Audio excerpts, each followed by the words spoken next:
En présence comme à distance, amener les étudiants à travailler en groupe est tout un défi.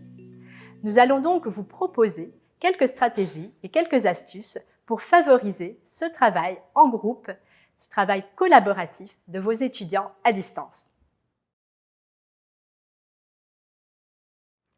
D'abord, je conseille de prévoir du temps pour que les étudiants fassent connaissance et de les soutenir en ce sens. Un groupe où les étudiants ont l'occasion d'échanger est un groupe plus soudé, qui travaille plus efficacement à l'atteinte des objectifs, puisqu'il évite les pertes de temps attribuables à la méconnaissance que les membres ont les uns des autres ou de leurs différentes façons de travailler. Une activité brise-glace est essentielle en début de formation, tout comme le fait de prévoir une rencontre avec l'enseignant ou la personne désignée pour accompagner les étudiants à distance pour constater et, si besoin, améliorer le fonctionnement du groupe et son avancée dans le travail à réaliser.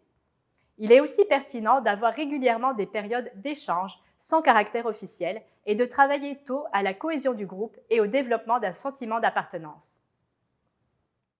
Ensuite, il convient de sensibiliser les étudiants à la culture collaborative dès le départ. Ils doivent prendre conscience des différences avec l'enseignement auquel ils ont été traditionnellement habitués, comme l'écoute passive d'exposés par exemple.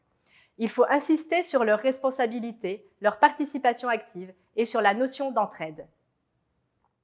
Finalement, il faut les outiller. S'ils en sont à leur première expérience d'apprentissage collaboratif en ligne, il est pertinent de les informer des défis posés par celui-ci, de leur proposer des méthodes de travail et des technologies propices à ce qu'ils doivent réaliser.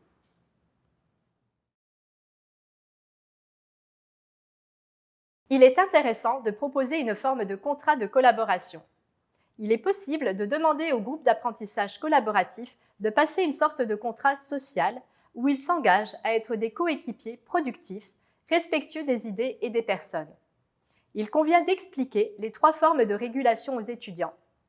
Les membres d'un groupe d'apprentissage collaboratif doivent accepter la responsabilité de leur apprentissage et de celui de leur pairs, ce qui implique, pour chaque étudiant, d'être capable de présenter sa pensée, de participer aux discussions et négociations, ainsi qu'à la régulation des activités, et d'être impliqué dans les apprentissages et productions en cours.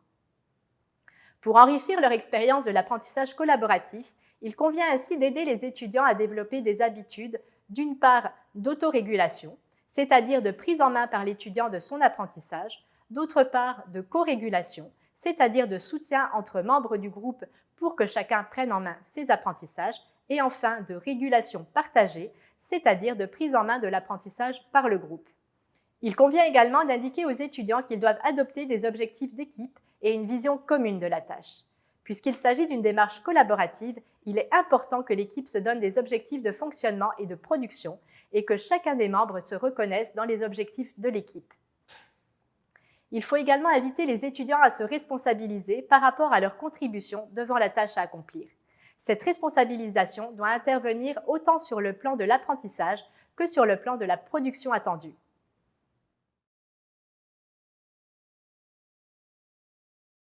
L'enseignant ou la personne désignée pour accompagner les étudiants à distance doit exercer un rôle de facilitation plutôt qu'un rôle magistral.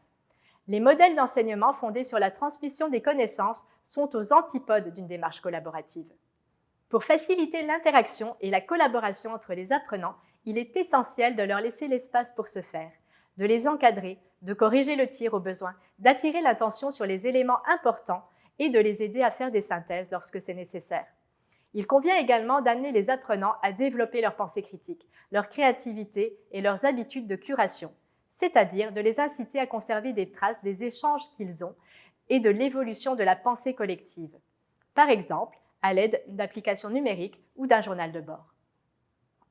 On peut aussi inciter les étudiants à se doter d'un langage commun, s'assurer que les membres du groupe ont la même compréhension des concepts abordés et les contextualisent de façon harmonieuse, même s'ils ne sont pas nécessairement d'accord.